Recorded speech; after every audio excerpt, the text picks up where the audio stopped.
அப்போஸ்தலர் 5ஆம் அதிகாரம் 12ஆம் வசனத்திலிருந்து 42ஆம் வசனம் வரைக்கும் இருக்கிற வேத பகுதிக்குள்ளாக ஆதி அப்போஸ்தல ஊழிய மேன்மைகளும் விளைவுகளும் என்கிற தலைப்பினுடைய முதலாவது பகுதியை நாம் தியானிக்க போகிறோம்.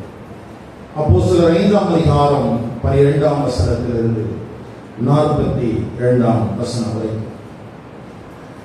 கடந்த நாட்களிலே நாம் தியானித்த வேத பகுதியின் ஊடாக பரிசுத்த ஆவியினாலே நிறைந்திருந்த ஒரு சபை ஜெபிக்கிறதிலே, கொடுக்கிறதிலே, கர்த்தருடைய வார்த்தையை பிரசித்தம் பண்ணுகிறதிலே, எல்லாவற்றிலும் அவர்கள் பரிசுத்த ஆவியினாலே நிறைந்து நடத்தப்பட்டார்கள். ஒருமனப்பட்டவர்களாய் இருந்தார்கள், தேவனை மகிமைப்படுத்துகிறவர்களாய் இருந்தார்கள், வளர்ந்து பெருகுகிறவர்களாய் இருந்தார்கள் என்று நாம் பார்த்தோம். அதை தொடர்ந்து அவர்களுக்குள்ளே பிரிவினைகளை கொண்டு வரத்தக்கதாக சத்துரு வெளியே இருந்தும் உள்ளே இருந்தும் அநேக தாக்குதல்களை கொடுத்ததை குறித்தும் நாம் பார்த்தோம். அனனியா சப்பிரால் மூலமாக உள்ளே பிரிவினைகளை உண்டாக்குவதற்கு, தேவனுடைய கிருபையிலிருந்து அவர்களை விழுந்து போக செய்வதற்கு, அந்த சபை வளர்ச்சி அடைய முடியாதபடிக்கு முடங்கி போவதற்கு சத்துரு எத்தனித்த காரியங்களை நாம் பார்த்தோம். ஆனால் இந்த நாளிலே நாம் தியானிக்க போகிற இந்த வேத பகுதிக்குள்ளாக அப்படிப்பட்ட எல்லா சத்துருடைய வஞ்சகங்களையும் தேவன் ஜெயித்ததை குறித்து எழுதப்பட்டிருக்கிறது. சபை வளர்ந்து பெறுகிற போதெல்லாம், சபை தேவனுடைய கிருபையில் நிலைநிற்கிற போதெல்லாம், சபை தேவனுடைய நோக்கத்தை நிறைவேற்றுகிற போதெல்லாம் வெளியே இருந்தும் உள்ளே இருந்தும் சபைக்கு தாக்குதல் வருகிறது. ஆனால் அப்படிப்பட்ட தாக்குதல்களுக்கு மத்தியிலே நிலைநிற்க முடியாதோ, இனி வாய்ப்பில்லையோ என்கிற கேள்விகள் எழும்பும் போது நமக்கு ஆண்டவர் கொடுத்திருக்கிற பிரதானமான வார்த்தை என்ன? நான் என் சபையை கட்டுவேன், பாதாளத்தின் வாசல்கள் அதை மேற்கொள்வது இல்லை. ஆகவே அந்த வார்த்தையின்படியே தேவனுடைய சபை இப்பொழுது இன்னமும் ஐக்கியம் உள்ளதாக, இன்னமும் தேவனை மகிமைப்படுத்தக்கூடியதாக, இன்னமும் அது வளர்ந்து பெருகுகிறதாக இருக்கிறது. அதைத்தான் 5ஆம் அதிகாரம் 12ஆம் வசனம், 13ஆம் வசனம், 14 ஆகிய வசனங்களிலே நாம் வாசிக்கிறோம். யாராவது ஒரு வசனத்தை வைத்து வாசிக்கலாம். அநேக அடையாளங்களும் செய்யப்பட்டது, எல்லாரும் ஒருமனப்பட்டு சாலமோனுடைய மண்டபத்தில் இருந்தார்கள். துணியவில்லை,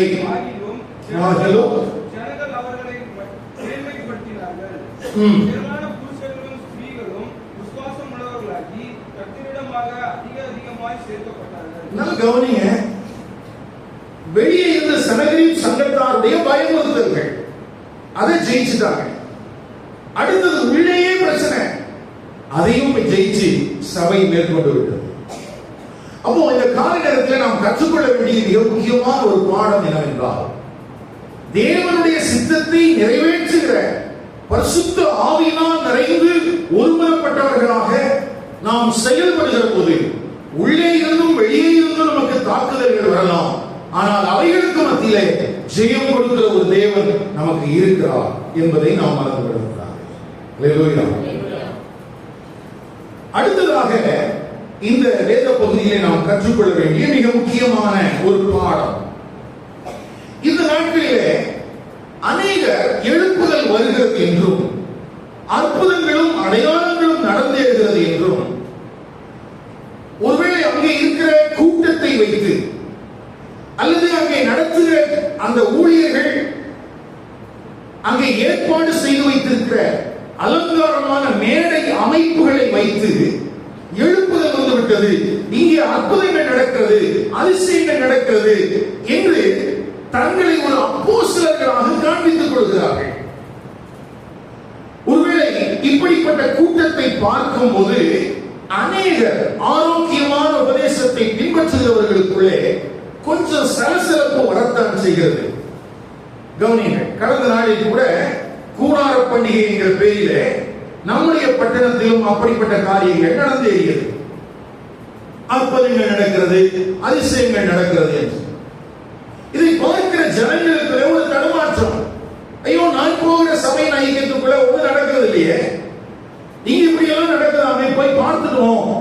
அந்த காரியங்களுக்கு நேராக கவனங்கள் திருப்பப்படுகிறது. ஆனால் இப்படிப்பட்ட காலத்திலே தான் ஒரு தேவனுடைய சபை ஆரோக்கியமான உபதேசத்தை விசுவாசிக்கிறவர்கள், பின்பற்றுகிறவர்கள் வேதத்தை கூர்ந்து கவனிக்க வேண்டியது அவசியம். அப்போஸ்தலர்கள் என்று சொல்லப்படுவது வேதத்திலே இரண்டு பிரிவாக எழுதப்பட்டிருக்கிறது. ஒன்று இயேசு கிறிஸ்துவை பின்பற்றின 12 பேர், அதில் ஒருவன் போக அவனுக்கு பதிலாக எடுக்கப்பட்ட மத்தியா, பின்னாட்களிலே அப்போஸ்தலனாகிய பவுல். இப்படி ஒரு சிறு கூட்டத்தை தான் அப்போஸ்தலர்கள் என்று அல்லது 12 என்று வேதம் அழைக்கிறது. அது இல்லாமல் ஒரு கூட்டத்தாரையும் அப்போஸ்தலர்கள் என்று சொல்கிறது. ஆனால் இந்த இரண்டு கூட்டத்தாரையும் வேதம் எப்பொழுதும் இரண்டு பிரிவாக காண்பிக்கிறதை நாம் மறந்துவிடக்கூடாது. 1 கொரிந்தியர் 15ஆம் அதிகாரம் வாசிக்க வேண்டாம், அந்த வசனங்களை கொஞ்சம் திறந்து பாருங்க. 5ஆம் வசனம், கேபாவுக்கும் பின்பு 12 தரிசனமானார். இயேசு கிறிஸ்து உயிர்த்தெழுந்து காட்சி கொடுத்ததை குறித்து எழுதப்பட்டிருக்கிறது. அப்போஸ்தலனாகிய பவுல் அதை பதிவு செய்கிறார். இயேசு கிறிஸ்துவோடு கூட இருந்தவர்களுக்கு இங்கே என்ன பேர் சொல்லப்பட்டிருக்குது? என்ன பேர் போட்டிருக்குது? எடுத்துட்டீங்களா? 12 போட்டிருக்கா? அதே வசனத்தை, அதே அதிகாரத்தில் 7ஆம் வசனத்தை பாருங்க. பின்பு யாக்கோபுக்கும் அதன் பின்பு அப்போஸ்தலர் எல்லாருக்கும் தரிசனமானார். இந்த அப்போஸ்தலர்கள் யார்? இந்த அப்போஸ்தலர்கள் யார்? நம்ம வாசிக்கும் போது வேகமா வாசிக்கிறோம். அப்போஸ்தலர்கள் என்கிற வார்த்தை வேதாகமத்திலே எந்த அடிப்படையிலே பயன்படுத்தப்பட்டிருக்கிறது என்பதையும் நாம் தெரிந்திருக்க வேண்டியது அவசியம். இப்பொழுது அப்போஸ்தலர் 5ஆம் அதிகாரம் 12ஆம் வசனத்துக்கு வாங்க. அப்போஸ்தலருடைய கைகளினாலே அநேக அடையாளங்களும் அற்புதங்களும் ஜனங்களுக்குள்ளே செய்யப்பட்டது. எந்த அப்போஸ்தலர்களாலே? எந்த அப்போஸ்தலர்களாலே? ஏன்னா இந்த நேரத்தில் காங்கிரிகேஷன் பெருசா இருக்குது. அவங்க வீடுகளில் போட முடியாதபடிக்கு தேவனுடைய ஆலயத்தில் அந்த சாலமோனுடைய மண்டபத்தில் என்ன செஞ்சிட்டு இருக்காங்க? கூடி வந்துட்டு இருக்காங்க. அப்படி ஒரு திரள் கூட்டம், more than 10,000, 10,000க்கும் அதிகமான பேர் கூடி வருகிறார்கள். அப்படி கூடி வருகிற தருணத்திலேயும் ஆண்டவர் யாரை கொண்டு அற்புதங்களையும் அதிசயங்களையும் நடத்தினார் என்பது கவனிக்க வேண்டியது. எல்லாரையும் கொண்டு அல்ல, எல்லாரையும் கொண்டு அல்ல. ஏனென்றால் இந்த அற்புதங்களும் அடையாளங்களும் எதற்காக செய்யப்பட்டது? இதெல்லாம் நம்ம புரிந்து கொள்ள வேண்டியது அவசியம். மத்தேயு சுவிசேஷம் 24ஆம் அதிகாரம் 24ஆம் வசனம். மத்தேயு 24:24. கள்ள கிறிஸ்துக்களும் கள்ள தீர்க்கதரிசிகளும் எழும்பி கூடுமானால் தெரிந்து கொள்ளப்பட்டவர்களை வஞ்சிக்கத்தக்கதாக. அப்படின்னா என்ன அர்த்தம்? அற்புதங்கள் அடையாளங்கள் என்கிற பெயரிலே கள்ள ஊழியர்களும் எழும்புவதற்கு வாய்ப்பு இருக்கிறது. இது யார் சொன்னா? இயேசு கிறிஸ்து போதித்த நாட்களிலேயே போதித்தார். அதை பின்னாட்களில் அப்போஸ்தலனாகிய பவுல் நிருபங்களில் எழுதும்போது 2 தெசலோனிக்கே 2ஆம் அதிகாரம் 9ஆம் வசனம், அந்த அக்கிரமக்காரனுடைய வருகை சாத்தானுடைய செயலின்படி சகல வல்லமையோடும் அடையாளங்களோடும் பொய்யான அற்புதங்களோடும்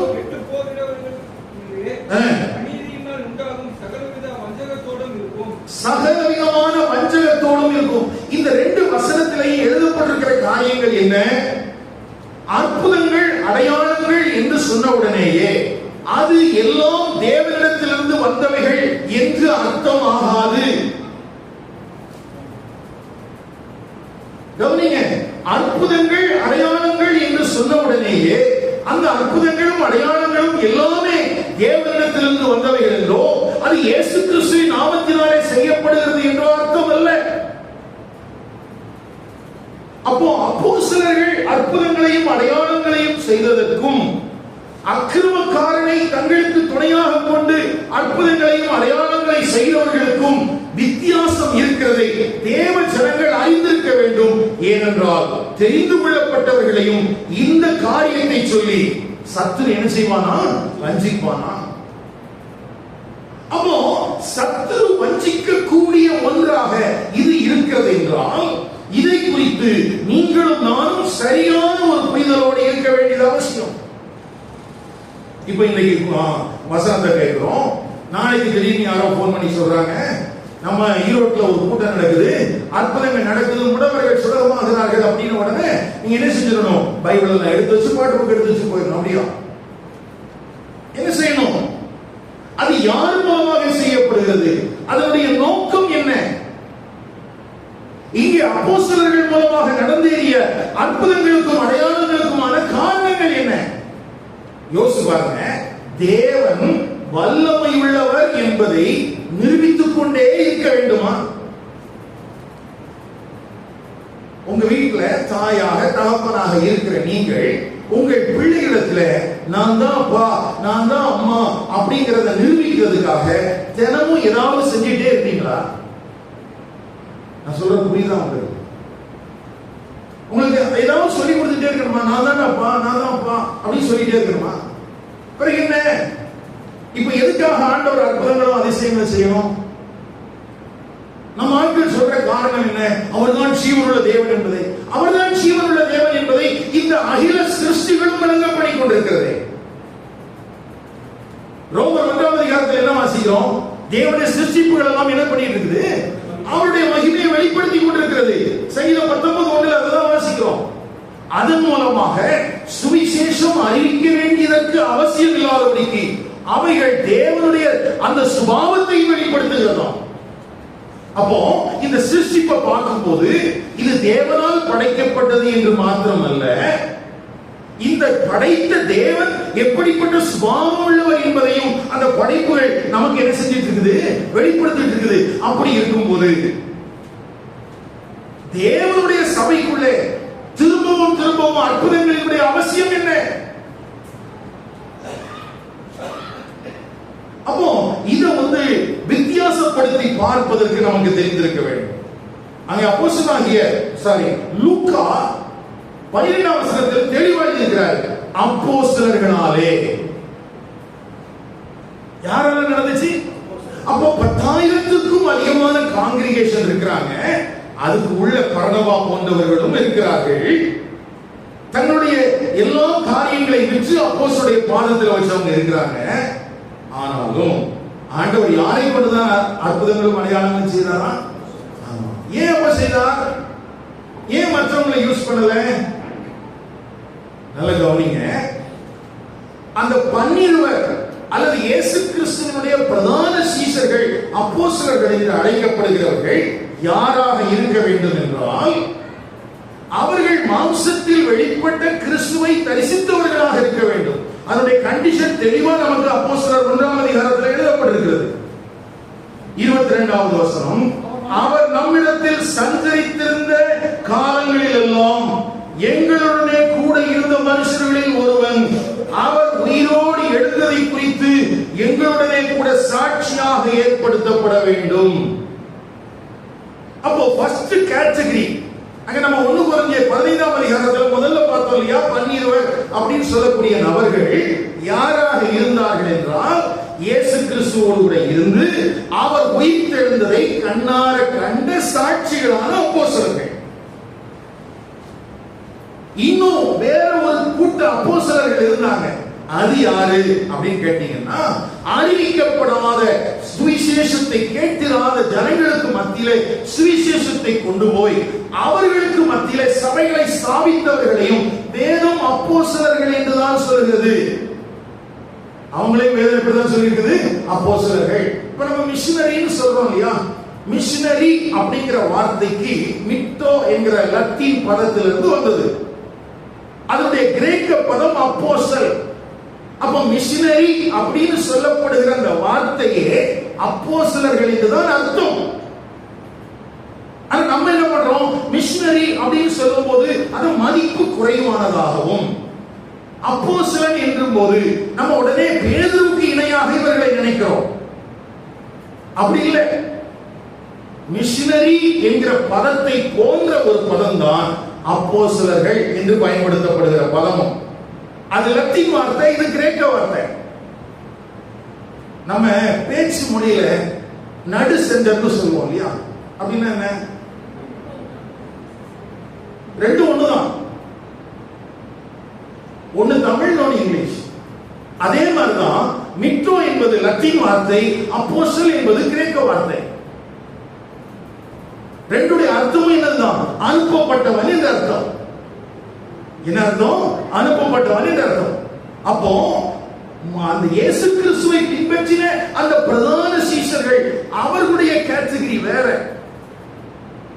அதனாலதான் பவுல் எழுதும்போது எழுதினாரு, 12 தன்னை குறித்து எழுதும்போது ஆகாலப்பிறவி போன்ற எனக்கும்.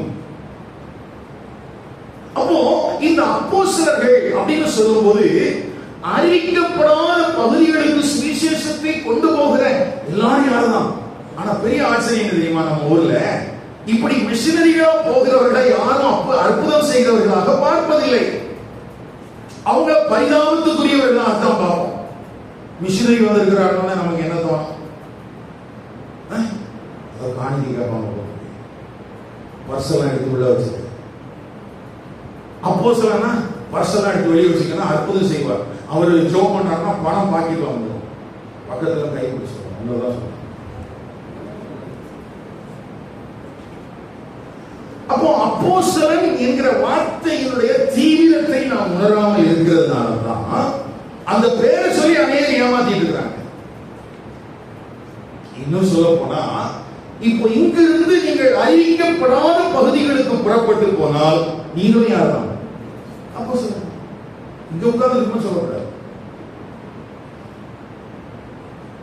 இங்க உட்கார்ந்து இருக்கும் செய்யக்கூடாது சொல்லக்கூடாது. எங்க போனோம்? அறிவிக்கப்படாத பகுதிகளுக்கு போனா நீங்களும் யார்தான்? அப்போஸ்தலன். அப்போ இந்த அப்போஸ்தலர்கள் என்று அனுப்பப்படுகிறவர்களுக்கும் அந்த இயேசு கிறிஸ்துவோடு கூட இந்த 12 வித்தியாசம் இருக்கு. என்ன இருக்குது? வித்தியாசம். இப்ப யார் மூலமா அற்புதம் நடந்துச்சு? இயேசு கிறிஸ்துவோடு கூட இருந்த அந்த 12 மூலமாக அற்புதங்களும் அடையாளங்களும் நடந்தது. ஏன் நடந்துச்சு? நடந்து கேள்வி இல்லையா? ஏன் அவங்கள மட்டும் ஆண்டவர் செஞ்சாரு? 2 கொரிந்தியர் 12ஆம் அதிகாரம் 12ஆம் வசனம்.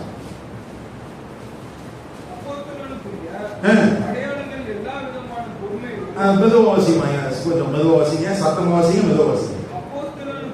அப்போஸ்தலனுக்குரிய அடையாளங்கள் எல்லா விதமான பொறுமையோடும் அதிசயங்களோடும் அற்புதங்களோடும் வல்லமைகளோடும்.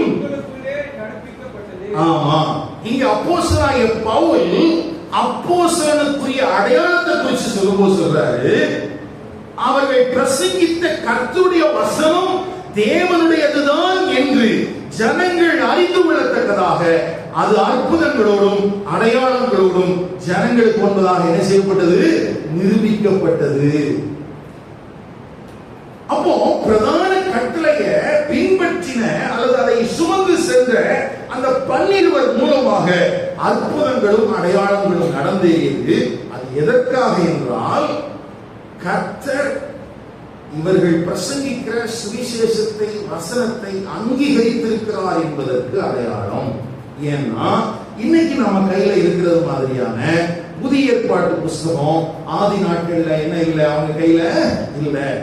இது 2வது நூற்றாண்டு 250வது வருஷத்துக்கு பிறகுதான் இப்படி தொகுக்கப்பட்ட ஒரு கனானிக்கல் புக்ஸா சபைக்கு கிடைக்குது. அதுக்கு முன்னால வரைக்கும் சபையில என்ன கிடையாது? இந்த புதிய ஏற்பாடு என்கிற புஸ்தகம் கிடையாது. அப்போ ஒருத்தர் புதிதா ஒரு இடத்துல சுவிசேஷத்தை பிரசங்கிக்கும் போது அந்த பிரசங்கிக்கப்பட்ட செய்தி தேவனிடத்திலிருந்து தான் வந்ததா அல்லது இவன் சொந்தமாக பிரசங்கிக்கிறானா என்பதை வித்தியாசப்படுத்துவதற்காக இவங்க பிரசங்கம் பண்ணுகிற இடத்துல ஆண்டவர் என்ன செஞ்சார்? அற்புதங்களையும் அடையாளங்களையும் செய்தார். அதைத்தான் எபிரேயர் 2ஆம் அதிகாரம் 3ஆம் 4ஆம் வசனங்களிலேயும் வாசிக்கிறோம். கர்த்தர் மூலமாய் அறிவிக்கப்பட்டு பின்பு அவரிடத்தில் கேட்டவர்களாலே நமக்கு உறுதியாக்கப்பட்டதும் அடையாளங்களினாலும் அற்புதங்களினாலும் பலவிதமான பலத்த செய்கைகளினாலும் தம்முடைய சித்தத்தின்படி பகிர்ந்து கொடுத்த பரிசுத்த ஆவியின் வரங்களினாலும் தேவன் தாமே பகிர்ந்து கொடுத்த இவ்வளவு பெரிதான ரட்சிப்பை குறித்து, அப்ப ரட்சிப்பை குறித்து பிரசங்கிக்கப்பட்ட போது அற்புதங்களும் அடையாளங்களும் அப்போஸ்தலர்களால் செய்யப்பட்டு அது என்ன செய்யப்பட்டது? உறுதியாக்கப்பட்டது. அது என்ன செய்யப்பட்டுச்சு? உறுதியாக. இன்னைக்கு நம்ம என்ன பண்ணணும்? இன்றைக்கு யாராவது தங்களை அப்போஸ்தலர்கள் என்று அழைத்துக் கொண்டு வந்தால், தீர்க்கதரிசிகள் என்று சொன்னால், அவர்கள் பிரசங்கிக்கிற வசனம் இங்கே எழுதி தரப்பட்டிருக்கிற வேத வார்த்தைக்கு ஒத்திருக்கிறதா என்று பார்க்க வேண்டும். இன்னைக்கு அப்போஸ்தலர்கள் வந்தா என்ன செய்யணும்? இப்போ இங்கிருந்து நம்ம இருந்து வெளியில போற ஆட்கள் திடீர்னு ஒரு நாளைக்கு ஒரு அங்கியெல்லாம் போட்டுக்கிட்டு தலையில தொப்பி எல்லாம் வச்சுட்டு நான் அப்போஸ்தலன் சொல்லி வந்தாலும் என்ன பண்ணணும்? அவங்க பிரசங்கம் பண்ணும்போது அவங்க சொல்ற வார்த்தை. அப்போ அற்புதங்கள் அடையாளங்கள் இன்றைக்கு நான் பிரசங்கிக்கிற சுவிசேஷம் தேவனிடத்திலிருந்து வந்தது என்று நிரூபிக்க வேண்டிய அவசியம் இல்லை. ஏற்கனவே இது உறுதியாக்கப்பட்டு விட்ட ஒன்று. ஏற்கனவே செய்யப்பட்டுச்சு, உறுதியாக்கப்பட்ட ஒன்று. ஏற்கனவே உறுதி செய்யப்பட்ட ஒன்றை திரும்பவும் உறுதி செய்ய வேண்டிய அவசியம் இல்லை. அப்படி உறுதி செய்ய வேண்டிய அவசியம் இருக்குதுன்னா அங்க விசுவாசம் இல்ல, சந்தேகமும் அவிசுவாசமும் இருக்குதுன்னு அர்த்தம். என்ன இருக்குன்னு அர்த்தம்? இயேசு கிறிஸ்துவை மேசியாவாக, இரட்சகராக, ஆண்டவராக விசுவாசித்திருக்கிற ஒரு கூட்டத்துக்கு நடுவே அற்புதங்களும் அடையாளங்களும் அவசியம் இல்லை. இந்த கர்த்தருடைய வார்த்தையின் அடிப்படையிலேயே நாம் தேவனையும் தேவனுடைய சுவிசேஷத்தையும் விசுவாசிக்கிறோம். இந்த கர்த்தருடைய வார்த்தை என் கையில இருந்தும் என்னால விசுவாசிக்க முடியல, எனக்கு ஒரு அற்புதம் தேவை அப்படின்னு நான் நினைச்சேன்னா எனக்குள்ள என்ன இல்லைன்னு அர்த்தம்? விசுவாசம் இல்லைன்னு அர்த்தம். ஆனா நம்ம அதைதான் பெருசா நினைச்சிட்டு இருக்கிறோம். நிறைய நேரத்துல இந்த வேத வசனம் எழுதி கொடுக்கப்பட்டிருக்கிறதுடைய முகாந்திரத்தை நாம் அறியாமல் வஞ்சகமான தெரிந்து கொள்ளப்பட்டவர்களை வஞ்சிக்கக்கூடிய நபர்களுக்கு சபை தன்னுடைய கதவுகளை திறந்து கொடுக்கிறது. நல்ல கவனிங்க. இப்ப நீங்க மூலக்கார ஊழியத்துக்கு வந்தீங்கன்னா அல்லது கர்த்தருடைய ஊழியத்தை செய்யறதுக்கு உங்களுக்கு ஆர்வம் இருந்தா நீங்க போலியான காரியங்களை செஞ்சா உங்களுக்காக கதவு திறந்தே இருக்கும். நீங்க வசனத்தை எடுத்து பிரசங்கம் பண்றதுக்கு போனீங்கன்னா உங்களுக்கு எல்லா கதவும் எப்படிதான் இருக்கும்? ஊட்டிதான். அதை குறித்து ஒரு வேத ஆசிரியர் சொல்லும்போது சொல்லுகிறார், இன்றைய கால திருச்சபைகள் உள்ளே இருக்கிற ஜனங்களை வெளியே அனுப்பாதபடிக்கும் வெளியே இருக்கிற ஜனங்கள் உள்ளே வரும்படிக்கும் பிளெக்சிபிளான ஒரு கதவு வச்சிருக்காங்க. இந்த கதவு எப்படிப்பட்ட கதவு? இயேசு சொன்னார், நானே வாசல் என்றார், நானே வழி என்றார். ஆனால் இன்றைய சபைகளுக்கு இயேசு வாசலும் அல்ல, அவர் வழியும் அல்ல. இவங்க ஒரு வாசலும் வழியும் உண்டாக்கி வச்சிருக்கிறாங்க. அந்த வாசல் எப்படிப்பட்ட வாசல்? உள்ளே இருக்கிறவர்கள் வெளியே போக முடியாது, வெளியே இருக்கிறவர்கள் உள்ளே வர வேண்டும். அப்படின்னா என்ன அர்த்தம்? ஆளுக்கு தகுந்தாற் போல இந்த வாசல் என்ன செஞ்சுட்டே இருக்கும்? நீங்க எங்கேயாவது பார்த்திருக்கீங்களா பிளெக்சிபிளா இருக்கிற வாசல்? ஒல்லியா இருக்கிற ஆள் போகும்போது ஒல்லியா மாறிடுது, குண்டா இருக்கிற ஆள் போகும்போது குண்டா மாறிடுது. அப்படிதான் வாசல் பார்த்திருக்கீங்களா? சபையில் இருக்கு. எங்க இருக்குது? சபையில் இருக்கு. ஏன்? இங்க காட் ஸ்டாண்டர்ட் இல்ல. தேவனுடைய பரிசுத்தத்தை குறித்து பேசினால் இவர் என்ன 10ஆம் வசனத்தனமா பேசிட்டு இருக்கிறாரு அப்படிங்கிறாங்க. இப்போ இளைய தலைமுறை என்ன சொல்றது? அவர் பூமரங்கள் அப்படிங்கிறார். அவர் ஒண்ணும் தெரியல. அவர் அவர் எந்த காலத்துல வாழ்றோன்னே அவருக்கு தெரியல.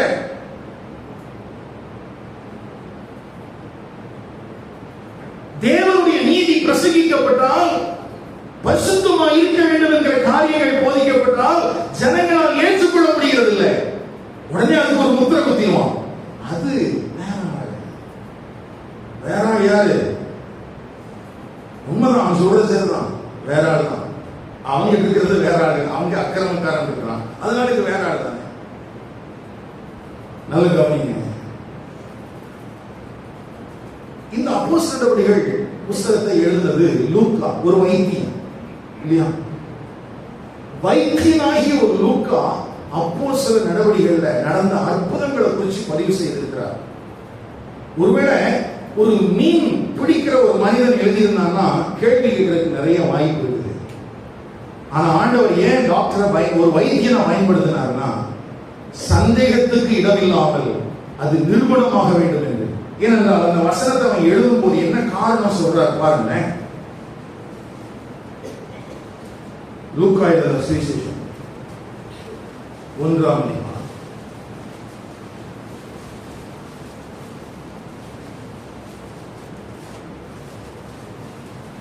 2ஆம் வசனம். ஆரம்பம் முதல் கண்ணார கண்டு வசனத்தை போதித்தவர்கள் எங்களுக்கு ஒப்புவித்தபடியே அவைகளை குறித்து சரித்திரம் எழுத அநேகம் பேர் ஏற்பட்டபடியினால், 3ஆம் வசனம் ரொம்ப முக்கியமானது, ஆதி முதல் எல்லாவற்றையும் திட்டமாய் விசாரித்த நானும் உமக்கு உபதேசிக்கப்பட்ட விசேஷங்களின் நிச்சயத்தை நீர் அறிய வேண்டும் என்று அவைகளை ஒழுங்காய் உமக்கு எழுதுவது. இப்ப நமக்கு எப்படி எதுக்காக எழுதி கொடுத்திருக்கிறாரு? டைம் பாஸ்க்கா.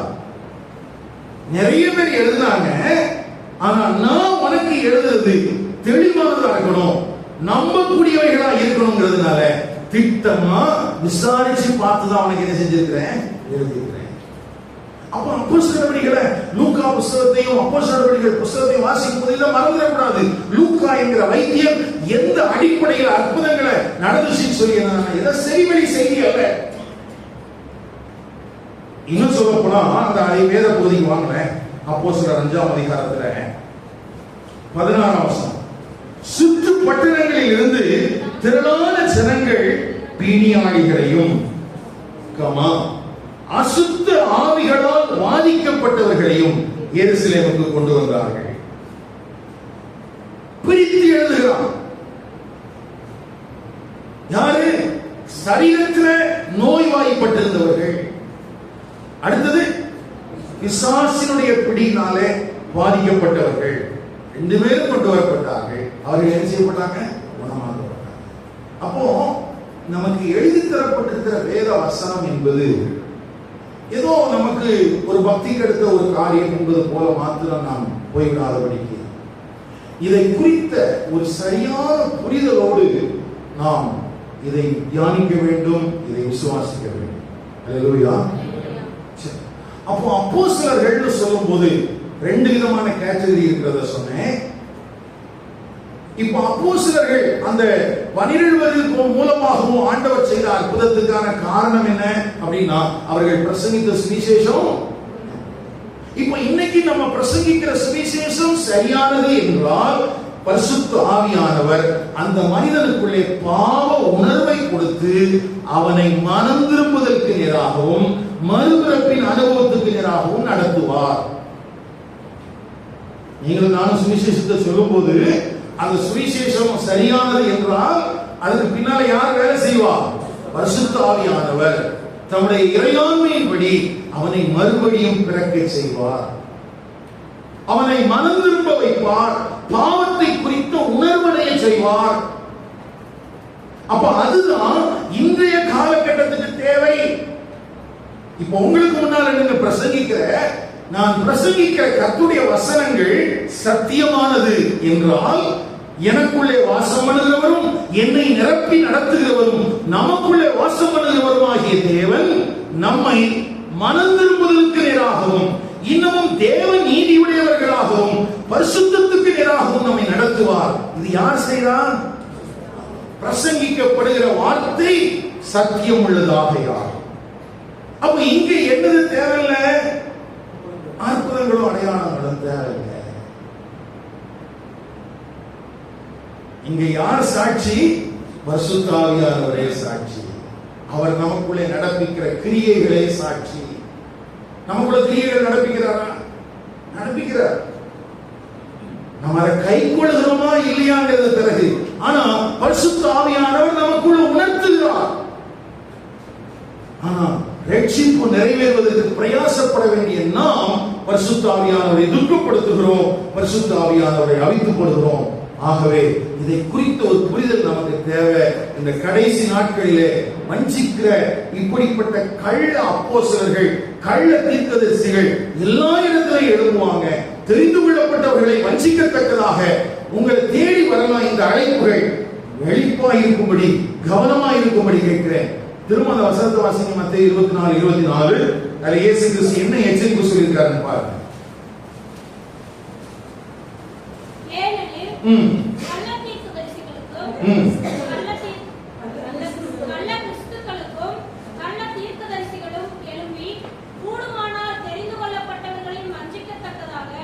பெரிய அடையாளங்களையும் அற்புதங்களையும் செய்வார்கள். இதோ முன்னதாக உங்களுக்கு அறிவித்திருக்கிறேன். ஆகையால் இதோ அதோ வனாந்தரத்தில் இருக்கிறவர் என்று சொல்வார்களானால் புறப்படாதீர்கள். இதோ அறை வீட்டிற்குள் போய் பார்த்துட்டு வர சொல்லல. என்ன சொல்லிருக்குது? துணியே மாத்திராத.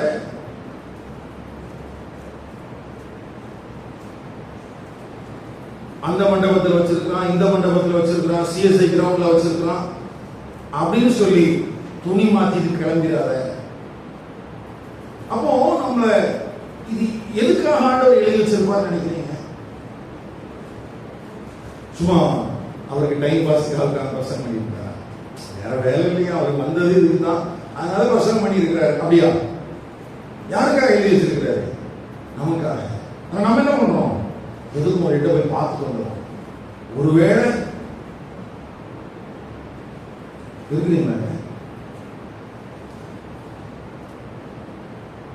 அப்போ முதலாவது இந்த அற்புதங்களும் அடையாளங்களும் நடந்ததற்கான காரணம், அந்த காரியத்தெல்லாம் நம்ம என்ன செஞ்சிருக்கோம்? புரிஞ்சுக்கிறோம். சரி, அடுத்தது அந்த வேத பகுதிக்குள்ள அந்த அற்புதத்தோடு தொடர்புடைய காரியங்கள் என்னன்னா, 14ஆம் வசனத்துல ஸ்திரீகள் விசுவாசம் உள்ளவர்களாகி கர்த்தரிடமாக அதிகமாக சேர்க்கப்பட்டார்கள் ரெக்கார்ட் பண்ணியிருக்கிறார். இதுக்கு முன்னாலெல்லாம் கூட்டம் வந்து ஆண் பெண் பிரிவுலாம் இல்லை. முதல் டைம் எப்படி எழுதியிருக்குது? பெண்களும் எங்க வந்தாங்க? அதிகமாய் சேர்க்கப்பட்டார்கள். இதுல நாம கவனிக்க வேண்டிய இன்னொரு காரியம் என்னன்னா, இப்போ இந்த அற்புதங்களும் அடையாளங்களும் நடக்கும்போது என்ன பண்ணாங்க? அன்னைக்கு ஜனங்கள் கொண்டு வந்து அப்போஸ்தலருடைய நிழல்கள் படக்கூடிய விதத்துல கொண்டு வந்து வச்சாங்க. அப்போஸ்தலருடைய நிழல் படக்கூடிய விதத்துல கொண்டு வந்து வச்சாங்க. 15ஆம் வசனத்தை பாருங்க. பிணியாளிகளை படுக்கைகளின் மேலும் கட்டில்களின் மேலும் கிடத்தி பேதுரு நடந்து போகையில் அவனுடைய நிழலாகிலும் அவர்களில் சிலர் மேல் படும்படிக்கு அவர்களை வெளியே வீதியில் கொண்டு வந்து வைத்தார். இது சிலர் நினைக்கிறாங்க ஒரு அங்கீகரிக்கப்பட்ட காரியம் அப்படின்னு நினைக்கிறாங்க. ஏன் வேதாகமத்தை நம்ம கருத்தூன்ற படிக்கணும், வேதாகமத்தினுடைய விளக்க உரைவுகளை படிக்கணும், அல்லது இதற்கு பின்னால் இருக்கிற ஹிஸ்டாரிக்கல் பேக்ரவுண்டை படிக்கணும் அப்படின்னு கேட்டா, இது அங்கீகரிக்கப்பட்ட ஒன்றா என்பதை குறித்த ஒரு கேள்வி நமக்குள்ள வரணும். நம்ம ஆளுங்களுக்கு என்னன்னா, அற்புதங்கள் நடக்கணும், அடையாளங்கள் நடக்கணும். எப்படி நடக்கணும்? என் கட்சி போட்டா நடந்துடணும், அடுத்தது என் நிழல் பட்டா நடந்துடணும் அப்படின்னு சொல்லிட்டு எல்லாவற்றிலையும் வசனத்திலிருந்து ஆதாரம் காட்டுற மாதிரி பேசுறாங்க. நல்லது கவனிங்க. இது ஆண்டவர் சொன்ன ஒன்றா அப்படின்னு கேட்டா இல்ல. அந்த நாட்கள்ல இயேசு கிறிஸ்துவை விசுவாசியாத ஜனங்களுக்குள்ள இருந்த ஒரு மூட நம்பிக்கை. என்ன நம்பிக்கை? மூட நம்பிக்கை. அந்த மூட நம்பிக்கையின் அடிப்படையில அவங்களுக்கு ஒரு செய்தி வருது, நம்ம ஊர்ல ஒருத்தர் வராரு அப்படின்னு சொன்ன உடனே அவர்கள் கொண்டிருக்கிற நம்பிக்கை நம்பிக்கையின் அடிப்படையில கொண்டு வந்து இவர்களுடைய நிழல் படுவதற்கு என்ன செய்றாங்க? நம்ம ஊர்ல மூட நம்பிக்கைகளுக்கு நிறைய இருக்கு இல்லையா? இருக்கா?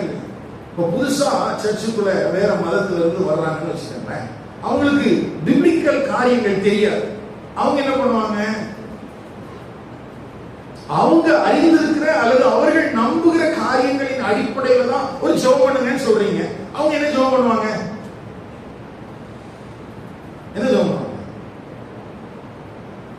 அவர்களுடைய மார்க்கத்துல அவர்களுடைய தெய்வத்திட்ட போய் வேண்டிக் கொள்ளும் போது, சாமி சாமி எனக்கு இதை செஞ்சு கொடுத்துட்டேன்னா நான் உனக்கு என்ன செஞ்சிடறேன், ஒரு தங்கத்துல இதை செஞ்சு கொடுத்துறேன்னு சொல்லுவான், அல்லது இந்த காணிக்கை கொடுத்துறேன்னு சொல்லுவான். இது யாருடைய நம்பிக்கை? யாருடைய நம்பிக்கை? அவருடைய மத நம்பிக்கை. இப்ப இதெல்லாம் சர்ச்சுக்குள்ளே பிறந்தாச்சு. எப்படி கொடுத்துட்டோம்? அவங்க கிட்ட ஜெபம் பண்ண சொன்னோம், அவன் ஜெபம் பண்ணா சரியாயிடுச்சு. இப்ப அவன் என்ன செஞ்சு கொடுத்துருக்கான் சொல்லுங்க? அவனுடைய நம்பிக்கையின்படி ஒரு விஷயத்தை செஞ்சு கொண்டு வர்றான். உடனே அது வேதாகமத்தின் படியானதாயிருமா? இப்ப நம்ம என்ன பண்ணிட்டோம்? இவரு இப்படி செஞ்சு கொடுத்தாரு, அவருக்கு சரியாயிடுச்சு, நீயும் அதே செய்ய, உனக்கு சரியாயிடும். நான் சொல்றது புரியுதா? வேளாங்கண்ணில இருதயமும் பொம்மையும் அங்க நிறைய வச்சிருக்கிறே இருக்கு. யார் கொண்டு வந்தாத? இன்னைக்கு சபைக்குள்ள லைட் மாற்றேன், ஃபேன் மாற்றேன் சொல்றோமே, ஏன் சொல்லுங்க? ஏன்? வேண்டுதல். அதுக்கு பேர் என்னது? பைபிள் படி வேண்டுதல் என்பது ஜெபம். அவங்களுடைய மத நம்பிக்கையின்படி வேண்டுதல் என்பது என்னது? எனக்கு இந்த காரியத்தை செஞ்சுட்டா நான் இந்த சாமிக்கு கொடுத்துறேன். இது அங்கீகரிக்கப்பட்டதா? என்ன சொல்றேன்? சில நேரத்தில் அந்த காரியங்கள் நடக்குது. அதுக்காக அதை நாம் ஒரு ஃபவுண்டேஷனா வச்சுட்டு இப்படி செஞ்சா சரியாயிடும். நான் ஒரு ஃபேன் வாங்கி கொடுத்தேன், ஆண்டவர் எனக்கு அற்புதம் செஞ்சார். நம்ம ஊர்ல இருக்கிற கிறிஸ்தவம் இப்படிதாங்க இருக்கு. ஹலோ, நம்ம ஊர்ல இருக்கிற கிறிஸ்தவம் எப்படி இருக்குது? நான் அந்த ஊழியக்காரருக்கு அணிந்தா உடனே என் பிள்ளைக்கு கல்யாணம் ஆயிடுச்சு. உடனே கேட்டுட்டு இருக்கிற அக்காவுக்கு கன்டேஷன், என் பிள்ளைக்கு கல்யாணம் ஆகும். எப்போ 1000 ரூபாய் அனுப்புது? யார் சொன்னா? பக்கத்துல கை பிடிச்சு. மூட நம்பிக்கை அன்னைக்கு மட்டும் இல்லை, இன்னைக்கு உங்ககிட்ட இருக்கு.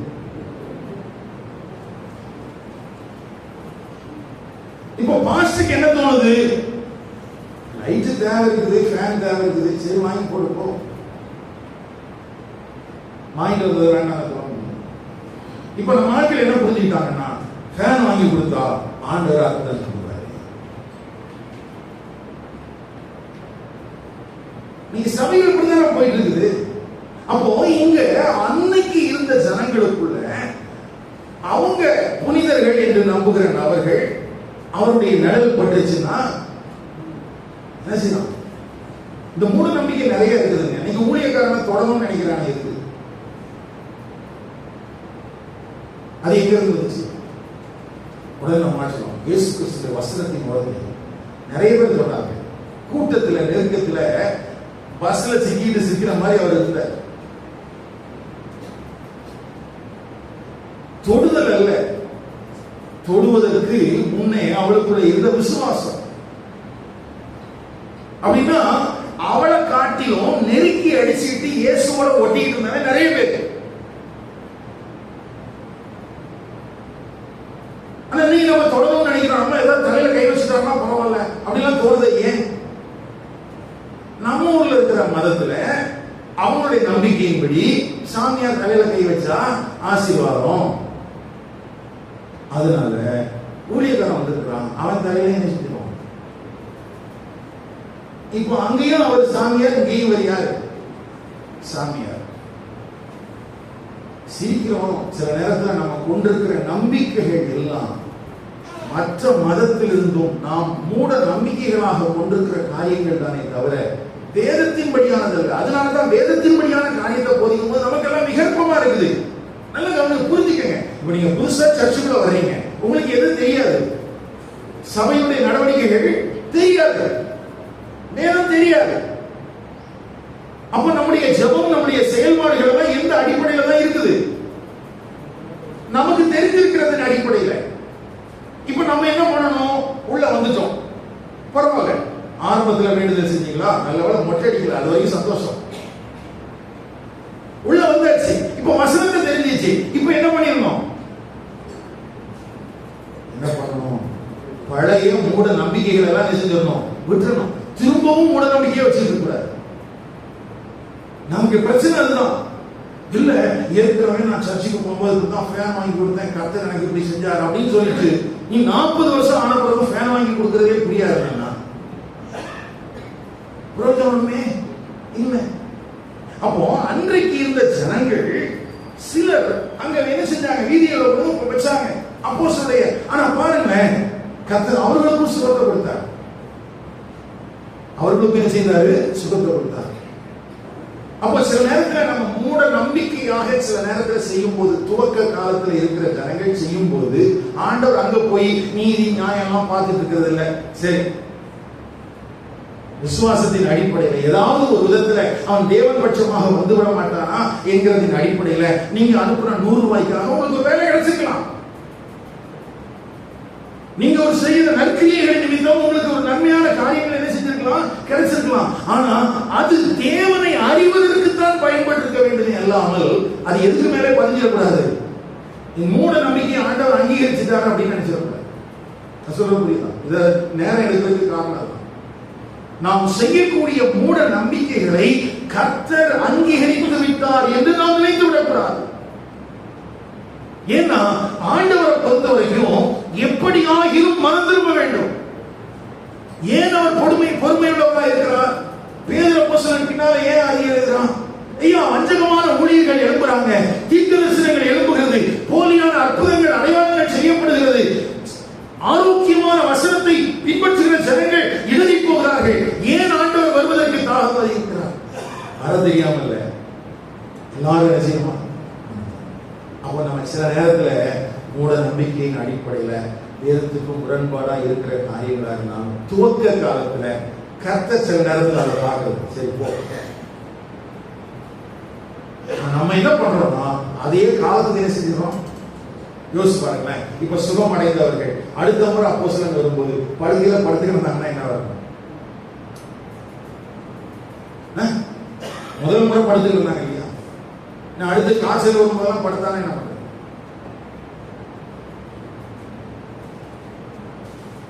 நிறைய இருக்கு நம்ம ஊர்ல. ஜெப எண்ணெயில இருந்து, ஜெப கைக்குட்டையில இருந்து, பத்திரிகையை மேல வச்சு ஜெபம் பண்ண வயிற்றுவலி சுகமாச்சு அப்படிங்கிறதுல இருந்து எல்லாம் மூட நம்பிக்கை தான். இல்ல பொருத்தனை பண்ண நான் சொல்றேன், தான தர்மம் பண்றது நல்லது, நன்மை செய்வது நல்லது. எந்த கண்ணோட்டத்துல எதற்காக? கர்த்தருடைய ஆவியானவர் நம்முடைய மனக்கண்களுக்கு இருக்கிறார். அப்போ அந்த மூட நம்பிக்கையின் அடிப்படையில நிழல் படட்டும் அப்படின்னு கொண்டு வச்சாங்க. ஆனா ஆண்டவருடைய பெரிதான கிருபையினால அவர்களும் என்ன செய்யப்பட்டாங்க? சுகமாயிட்டாங்க. எதுல இருந்தெல்லாம் சுகமானாங்க? சரீர வியாதிகள் இருந்து சுகமானாங்க. பிசாசுடைய பிடியில இருந்து என்ன செஞ்சாங்க? சுகமாயிட்டாங்க. இது குறிச்சு பின்னாட்கள் அப்போஸ்தலர் நடவடிக்கைகள் 19ஆம் அதிகாரத்தில் எழுதப்பட்டிருக்கிறது பாருங்க. அப்போஸ்தலர் 19ஆம் அதிகாரம்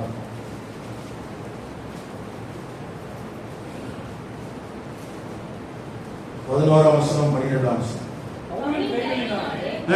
தேவன் விசேஷித்த அற்புதங்களை செய்தவரினார் அவருடைய சரீரத்திலிருந்து உருமாலைகளையும் கச்சைகளையும் கொண்டு வந்து வியாதிக்காரர்கள் கூட வியாதிகள் அவர்களை விட்டு நீங்கி போயின, பொல்லாத ஆவிகளும் அவர்களை விட்டு புறப்பட்டன. சரி, இப்போ இது எல்லாம் நடந்தது அப்படிங்கிறதுனால இன்னைக்கு நானும் அப்போஸ்தலர், அதனால நானும் கட்சிக்கு போடுவேன்னு சொன்னா அது முட்டாள்தனம். அதனாலதான் முதல் போர்ஷன்லயே சொல்லிட்டேன், அந்த அப்போஸ்தலர்கள் என்பவர்கள் வேற, இப்பொழுது இருக்கிற அப்போஸ்தலர்கள் என்பது வேறு. ரெண்டும் ஒரே பதமா இருந்தாலும் வேதத்துல ரெண்டு பேரும் என்ன இருக்குது? வித்தியாசம் இருக்குது. அவர்கள் வேத வசனத்தை ரட்சிப்பை உறுதி செய்யும்படியாக தேவன் அவர்களாக அற்புதங்களையும் அடையாளங்களையும் செய்திருக்கிறார். இன்னொரு வார்த்தையை கவனிக்கணும் பாருங்க. அதே இப்போ வசனத்துக்கு மேல இருக்கிற வசனத்தை பாருங்க.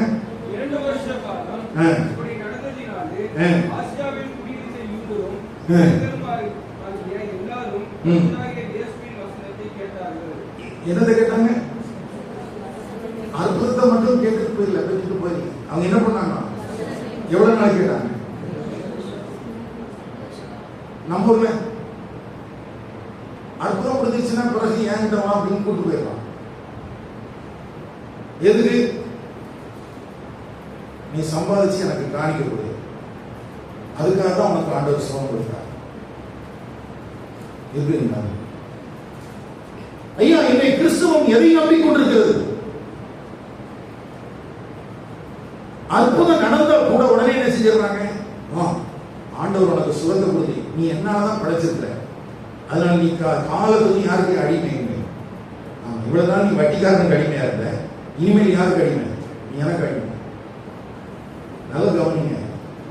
இல்ல, அப்படி இல்லை. அதுக்கு பிறகு அவங்க வசனத்தை கேட்டாங்க. பவுல் கையில இருந்து வசனத்தை கேட்டவங்க என்ன பண்ணிருப்பாங்க? மூட நம்பிக்கையில விட்டுருப்பாங்களா, இல்ல மூட நம்பிக்கையிலே இருந்திருப்பாங்க? நம்ம அதெல்லாம் கவனிக்கிறது இல்லை. சரி, கருத்து. ஏன்னா இவனை குறித்தும் ஏன்னா பிரதான அப்போஸ்தலன்ல இவனுடைய லிஸ்ட் இல்லை. ஆனாலும் ஆண்டவர் இவனை கொண்டு அற்புதங்களை செய்ததற்கு காரணம் என்ன? ஆண்டவரே ஒரு வார்த்தை சொல்றார். 9ஆம் அதிகாரம் 15ஆம் வசனம். அனனியாட்ட சொன்ன வார்த்தை, அவன் பிரஜாதிகளுக்கும் ராஜாக்களுக்கும் இஸ்ரவேல் புத்திரருக்கும் என்னுடைய நாமத்தை அறிவிக்கிறதற்காக அவன் சூசன் வெசல், நான் தெரிந்து கொண்ட பாத்திரம் அப்படின்னு அவனை குறித்து ஆண்டவர் சொல்லியிருந்தாரு. அதனால அவனை கொண்டு என்ன செய்யப்பட்டது? அற்புதங்கள் செய்யப்பட்டது. இதை குறித்து நிறைய கான்ட்ரடிக்ஷனான கருத்து என்ன இருக்கு அப்படின்னு கேட்டீங்கன்னா, மத்தியாவா பவுலான்னு கேள்வி கேட்கிறாங்க. யூதாசுக்கு பதிலாக என்ன யார் தேர்ந்தெடுத்தாங்க? மத்தியா. சிலர் சொல்றாங்க இல்ல, மத்தியா சூசனா இருக்க முடியாது, ஆண்டவர் யாரதான் தெரிந்து கொண்டார்? பவுல் தான். அப்போ அந்த பிரதான அப்போஸ்தலர்ல யார் இருக்கிறா? பவுல் தான் இருக்கிறாங்க. ஒரு சிலர் என்ன நினைக்கிறாங்க, எதுக்குடா அவங்க 13 பேர் இருக்கிறாங்க, ஆண்டவருடைய சாய்ஸ்ல விட்டுலாம் அப்படிங்கிறாங்க. உங்களுடைய சாய்ஸுக்கு நானும் விட்டுறேன். நீங்க பவுல பிரதான அப்போஸ்தலர்களில் ஏற்றுக்கொண்டாலும் சரி, ஆனால் அவன் தேவனால் தெரிந்து கொண்ட ஒரு பாத்திரமாக இருந்தான். யாருன்னா தேவனால் தெரிந்து கொண்ட ஒரு பாத்திரமாக இருந்தான். அதனால அவன் மூலமாகவும் அவன் சுவிசேஷம் பிரசங்கிக்க போறோம். அவன் பிரசங்கித்த சுவிசேஷம் கிறிஸ்துவிடத்திலிருந்து வந்தது என்பதற்கு அற்புதங்களும் அடையாளங்களும் சாட்சிகளாக இருந்தது. அற்புதங்கள் அடையாளங்கள் அப்படிங்கிற காரியம் உங்களுக்கு புரிந்துதான். இன்னொன்னு இதுல கவனிக்க வேண்டிய காரியம், இந்த அற்புதங்கள் அடையாளங்கள் என்கிற வார்த்தையை பேதுரு எங்கிருந்து எடுத்து பயன்படுத்துறாருன்னா, யோவேல் 2ஆம் அதிகாரத்திலிருந்து எடுத்து பயன்படுத்துறாரு. எங்கிருந்து எடுத்து பயன்படுத்துறாரு? முதல் முறையாக அப்போஸ்தலர் 2ஆம் அதிகாரத்துல தான் இந்த வார்த்தை பயன்படுத்தப்படுது. அப்போ அதனுடைய பின்னணியத்தை நம்ம கவனிக்கணும். சரி, இப்போ அதற்கான நேரம் இல்லை. இருந்தாலும் இந்த அற்புதங்களும் அடையாளங்களும் அங்கே அப்போஸ்தலர்கள் பிரசங்கித்த சுவிசேஷத்திற்கு சான்றுகளாக இருக்கின்றன. சான்றுகளாக இருக்கிறது. சரி, அடுத்தது இந்த வேத பகுதிக்குள்ள நம்ம கவனிக்க வேண்டிய காரியம் என்னன்னு பார்த்தீங்கன்னா, அவங்க எல்லாரும் எங்க கூடியிருந்தாங்கன்னா யோசிச்சு பாருங்களேன். இந்த சாலமோன் கூடார சாலமோனுடைய மண்டபத்தில் இருக்கும்போதுதான் பேதுருவும் யோவானும் என்ன செய்யப்பட்டாங்க? வந்துருச்சா? 3ஆம் அதிகாரத்துல என்ன நடந்துச்சு? அங்க இருந்து பிரசங்கம் பண்ணும்போதுதான்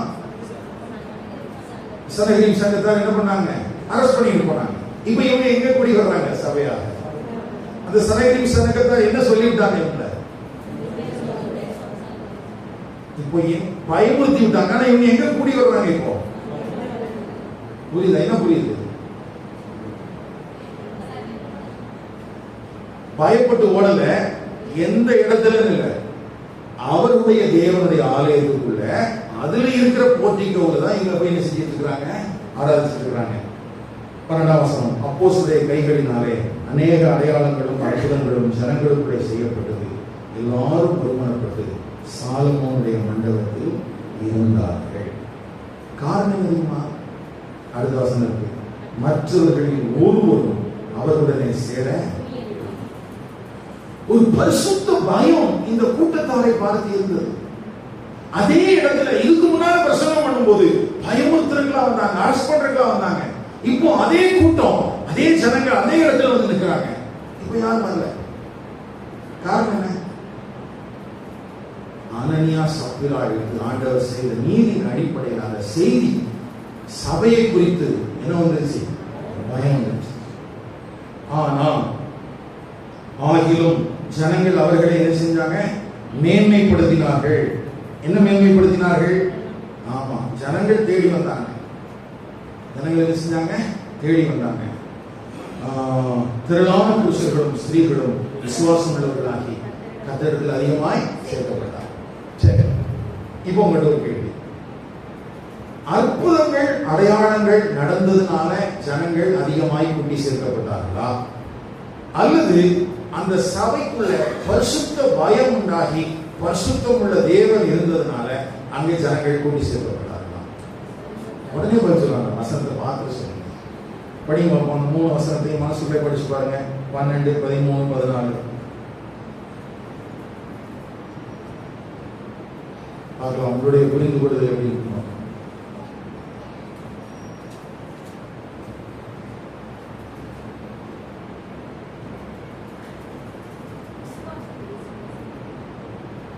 விசுவாசம்.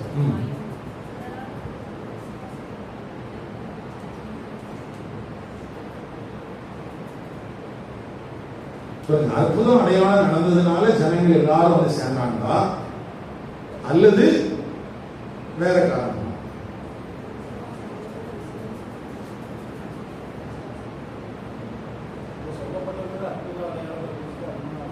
சொல்லிருக்குது. அப்படியா? எந்த வசனத்துல வாசிங்க? 12, 13 வாசித்த பிறகு உங்களுக்கு வித்தியாசம் தெரியுங்க?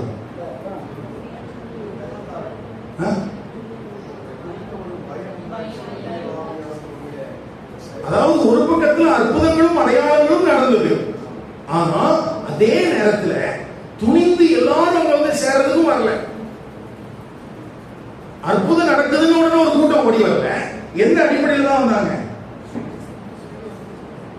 உள்ள வந்து ஜனங்கள் எப்படிங்க வந்திருப்பாங்க? அற்புதம் நடக்கணும்னு வந்திருப்பானா? எப்படி வந்திருப்பாங்க?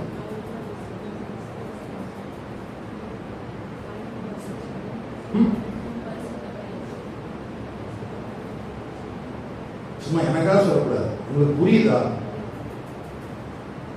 அற்புதங்களும் அடையாளங்களும் நடந்தது என்று சொல்லி சபைக்குள்ளே திரளான ஜனங்கள் வந்துட்டாங்களா, அல்லது எல்லாருக்கும் அந்த கூட்டத்தாரை பார்த்து ஒரு பயம் இருந்துச்சு, அதுக்கு மத்தியிலையும் அவங்க அங்க போகணுங்கிற எண்ணம் வந்துச்சாங்க? 13 வசனம் என்ன சொல்றது? ஒருவரும் அவர்களுடனே சேர அப்படின்னு என்ன அர்த்தம்? அப்படி எல்லாரும் வந்து அந்த சபைக்குள்ள ஐக்கியமாகணுங்கிற எண்ணம் எல்லாருமே நினைச்சல வரல. காரணம் என்ன? ஒரு பயம். அற்புதங்கள் நடந்தது உண்மை, அடையாளங்கள் நடந்தது உண்மை, ஆனா அதையும் தாண்டி அந்த சபையை பார்த்து ஜனங்களுக்கு என்ன இருந்துச்சு? பயம் இருந்துச்சு. அதையும் தாண்டி ஜனங்கள் சேர்க்கப்பட்டார்கள்.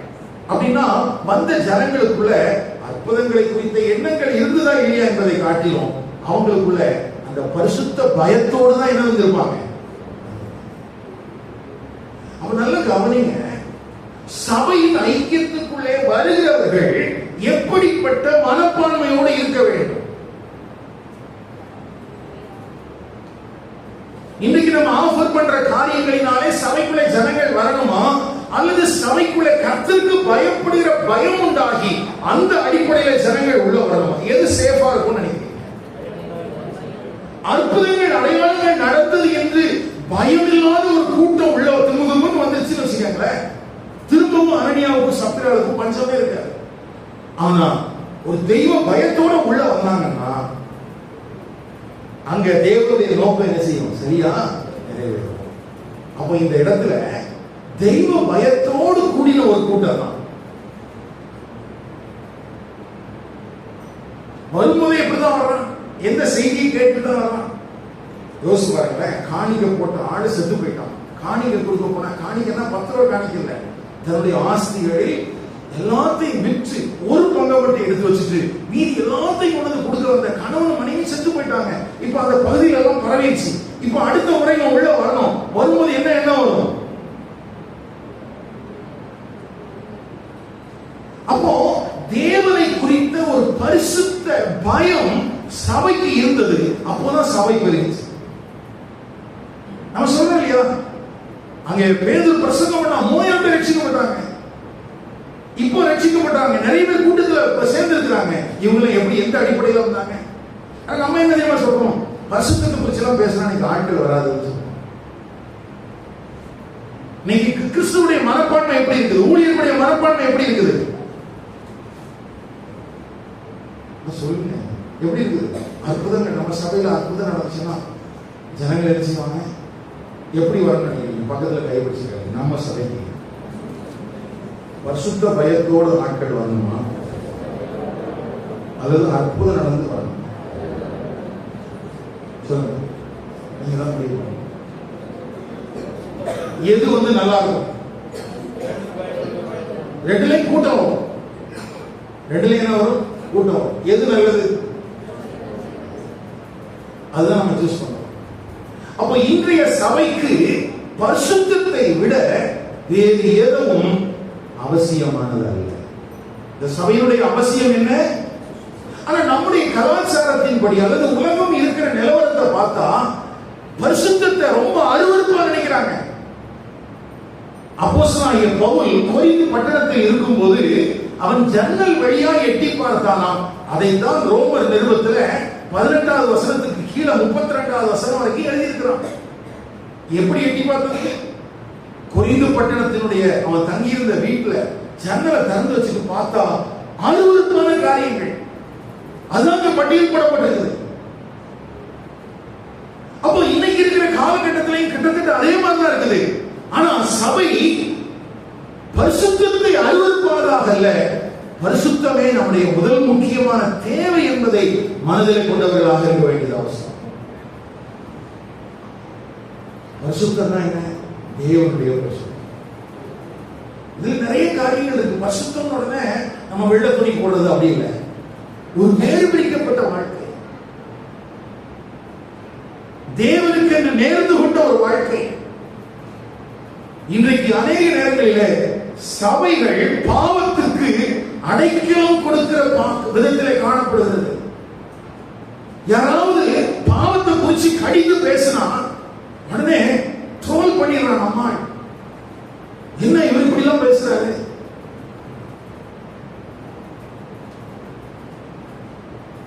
உடனே என்ன சொல்றாங்க? இவர் ரொம்ப ஆர்த்தடாக்ஸா இருக்கார், பழமவாதியா இருக்கார். இன்னைக்கு இருக்கிற காலகட்டத்தில் யார் தாங்க பரிசுத்தமா வாழ முடியும்? பாவம் செய்யாதவங்க யார் இருக்காங்க? ஏன் அடுத்தவங்களை ஜட்ஜ் பண்றீங்க? பரிசுத்தத்தை குறிச்சு பேசினா உடனே நமக்கு வர்ற கமெண்ட்லாம் எப்படிதான் இருக்குது? பழமவாதியா இருக்காத, அடுத்தவனை நியாயம் தீர்க்காத, உங்ககிட்ட தப்பு இல்லையா? அதனாலதான் சொன்னேன், யாராவது சபைக்கு உள்ளே வருவதற்காக அல்லது சபைக்கு உள்ளே இருக்கிற நபர்கள் வெளியேறாதபடிக்கு சபை தன்னுடைய பிரமாணங்களை தளர்த்தி தன்னுடைய தரத்தை விட்டுவிட்டது. எதை தளர்த்திச்சு? சபை தன்னுடைய பிரமாணத்தை தளர்த்தி வருகிற நபருக்கு ஏற்றார் போலவும் உள்ளே இருக்கிற நபர் உள்ளே இருந்து அவர் அந்த அசுத்தத்திலேயே வாழ்வதற்கு ஏற்றார் போலவும் தன்னுடைய பிரமாணங்கள் எல்லாம் தளர்த்திச்சு. ஆழ வெளியிருந்து உள்ள வரணும், ஆனா வெளியில இருக்கிற உள்ள இருக்கிற ஆள் வெளியே போயிடக்கூடாது. இந்த கண்ணோட்டத்துல தான் இன்னைக்கு சபைகள் இருக்குது. மேலோட்டமான ஒரு கிறிஸ்தவ வாழ்க்கை வாழ்வதற்கு தான் சபைகள் இன்றைக்கு தூண்டப்படுகிறது. இந்த நிலை மாற வேண்டுமானால் முதலாவது இந்த நிலை மாறணும். ஏன் மாறணும்? இப்படி இருக்கிறதுனாலதான் இந்த அரசாங்கமும் அல்லது தேசத்தில் இருக்கிற இந்த கிறிஸ்தவத்துக்கு விரோதமான ஜனங்களும் ஏளனம் பண்ணுகிறார்கள், பரியாசம் பண்ணுகிறார்கள். தேவ சபை, தேவ ஊழியர்கள் பரியாசம் பண்ணப்படுவதற்கான காரணம் என்ன? கிறிஸ்துவை பின்பற்றுவதனாலா? இல்லை, கிறிஸ்துவை பின்பற்றுவோம் என்கிற பெயரிலே அவலட்சணமான காரியங்களை நடப்பிக்கிறதுனாலே நாம் ஏளனம் பண்ணப்படுகிறோம். உண்மையாக ஆகவே கிறிஸ்துவை பின்பற்றுகிறவர்கள் என்கிற மரியாதை தேவனுடைய சபைக்கும் தேவனுடைய ஜனங்களுக்கும் கிடைக்க வேண்டுமானால் சபை தன்னுடைய அடையாளமாக பரிசுத்தத்தை வைத்துக் கொள்ள வேண்டும். தேவ ஜனங்கள் தேவனுடைய ஆலயத்தின் அலங்காரம் நித்திய நாளாக எதுதான்? பரிசுத்தம். அப்ப இந்த வார்த்தைகளை கேட்கும் போது நமக்குள்ள இருக்க வேண்டிய வாஞ்சை, நமக்குள்ள இருக்க வேண்டிய ஜெபம் என்ன அப்படின்னு கேட்டா, ஆண்டவரே அந்த பரிசுத்தம் என்னுடைய அலங்காரமாக இருக்கட்டும், அந்த பரிசுத்தம் எங்கள் குடும்பத்தின் அலங்காரமாக இருக்கட்டும், அந்த பரிசுத்தம் எங்கள் சபையின் அலங்காரமாக இருக்கட்டும். சபையை குறித்த ஒரு பரிசுத்த பயம் ஜனங்களுக்குள்ளே உண்டாகும். ஏன் சாலமோன் மண்டபத்துல ஆயிரக்கணக்கான ஜனங்கள் கூடி வந்திருக்கிறாங்களே, இப்ப சனகரிப் சங்கம் எங்க? இப்ப சிறைபிடித்தவர்கள் எங்க? அதான் எழுதியிருக்குது. அவங்களுக்குள்ள என்ன வந்துருச்சா? துணியல. யோசிப்பாங்க, பயமுறுத்தினவனுக்கு துணிவில்லை. 2 பேர் இருக்கும்போது பயமுறுத்தினாங்க, பேதுருவையும் யோவானையும். இந்த நாமத்தை குறித்து எவ்வளவும் நீங்கள் பேசக்கூடாது என்று பயமுறுத்தினானே, அவனுக்கும் இந்த சபையை தொட்டு பார்ப்பதற்கு துணிவில்லை. இன்றைக்கு சபை இந்தியா தேசத்தில் ஏளனமாய் பார்க்கப்படுவதற்கு காரணம், சபை தன்னுடைய அலங்காரத்தை விட்டுவிட்டு அலங்கோலமாக இருக்கிறது. சபை தன்னுடைய அலங்காரத்துக்கு திரும்புமானால், சபை தேவ நோக்கத்தை நிறைவேற்றுகிறதிலே கவனமாக இருக்குமானால், ஒரு பரிசுத்த பயம் உள்ளே இருக்கிற ஜனங்கள்கிட்டையும் இருக்கும், வெளியே இருந்து உள்ள வரணும்னு நினைக்கிற ஜனங்கள்கிட்டையும் இருக்கும், வெளியே பரிகாசம் பண்ணுகிறவர்கிட்டையும் இருக்கும். அப்போ நம்ம சபையாக கூடி வருகிறோமே, நம்ம கூட்டத்தை வச்சுலாம் யாரையும் மிரட்ட முடியாது. நம்மகிட்ட இருக்கிற காரை வச்சுலாம் மிரட்ட முடியாது. நீங்க எல்லாம் கார்ல வந்து வெளியே நிறுத்தி இருக்கிறதுனால பெரிய அப்படிலாம் இல்ல, நம்ம பெரிய பதவியில இருக்கிறதுனால இல்ல. நீங்களும் நானும் தேவன் விரும்புகிற பரிசுத்த வாழ்வு வாழும்போது நம்மை குறித்த ஒரு பயம் ஜனங்களுக்கு என்ன செஞ்சிருக்கோம். அப்போ அதுலதான் நான் கவனமா இருக்கணும். அதான் அப்போஸ்தலனாகிய பேதுரு தன்னுடைய நிருபத்தில் குறிப்பிடுகிறான். கள்ள தீர்க்கதரிசிகளினாலே, கள்ள ஊழியர்களினாலே அவர்களாலே வஞ்சிக்கப்பட்ட ஜனங்கள் அருவருப்பான காரியங்களை செய்து கொண்டிருக்கிற போது நீங்களும் நானும், ஆரோக்கிய வசனத்தை விசுவாசிக்கிற நீங்களும் நானும் எவ்வளவு நல் நடக்கை உள்ளவர்களாக இருக்க வேண்டும். வாஸ்தவியாத வேத புதிய 3ஆம் அதிகாரம் 2 பேதுரு 3ஆம் அதிகாரம் 11ஆம் வசனம். நீங்கள் எப்படிப்பட்ட பரிசுத்த நடக்கையும் தேவ பக்தி உள்ளவர்களாக இருக்க வேண்டும். அப்போ நம்முடைய ஜெபத்துல எது பிரதானமா இருக்கணும்? ஆண்டவரே நான் பரிசுத்தமா இருக்கணும். ஏன் நீங்க பரிசுத்த, நீ பரிசுத்த ஆகையால் நான் பரிசுத்தமா இருக்கணும். முதல் நிருபத்தில் அப்போஸ்தலனாகிய பவுலுடைய முதல் பாயிண்ட் என்ன? உங்களை அழைத்தவர் பரிசுத்தராய் இருக்கிறது போல நீங்களும் உங்கள் நடக்கைகள் எல்லாவற்றிலையும் எப்படி இருங்க? பரிசுத்தராய் இருங்க. அப்போ இந்த இடத்துல கூடி வருகிற சபைக்குள்ள நீங்க நிறைய பேர் என்ன நினைக்கிறாங்க தெரியுமா? நம்ம சர்ச்சுக்கு வந்து கலெக்டர் வந்துட்டா சபைக்கு பிரச்சனை வராது. நமக்கு கடந்த காலத்தை கொஞ்சம் யோசிச்சு பார்த்தா தெரியும். ஒரு கலெக்டருக்கே பிரச்சனை வந்துச்சு. ஒரு கலெக்டருக்கே என்ன வந்துச்சு? பிரச்சனை வந்து. கலெக்டர் சர்ச்சுக்கு வர்றதுனால இல்ல, கர்த்தர் உள்ள இருக்கணும். நல்ல ஐஸ்வர்யவான்கள் சபைக்குள்ள வந்துட்டா, சபைக்குள்ள இருக்கிற வாலிபர்கள் எல்லாம் நீங்க அப்படிதான் ஊழியக்காரங்க தூண்டுறாங்க, நீ வக்கீலுக்கு படி. எதுக்கு? சர்ச்சுக்கு கேஸ் வந்தா நீ வாதாடல. சர்ச்சுக்கு எதுக்கு கேஸ் வருது? கேஸ் வர்ற அளவுக்கு நீ ஏன் நடந்துக்கிற? அப்போ உள்ள மாஜிஸ்ட்ரேட் வச்சிருக்கிறதுனாலயோ, கலெக்டர் வச்சிருக்கிறதுனாலயோ, வக்கீல் வச்சிருக்கிறதுனாலயோ, காவல்துறை அதிகாரிகள் எல்லாரும் ரட்சிக்கப்படணும், நான் வேண்டாம் சொல்லல. ஆனா அது அல்ல சபைக்கான பாதுகாப்பு. யோசிச்சு பாருங்க, சனகரின் சங்கத்தில் இருக்கிற ஒருத்தர் ரட்சிக்கப்பட்டான், சபைக்குள்ள வந்துட்டான், இப்ப என்ன பாதுகாப்பாயிருமா? இல்ல.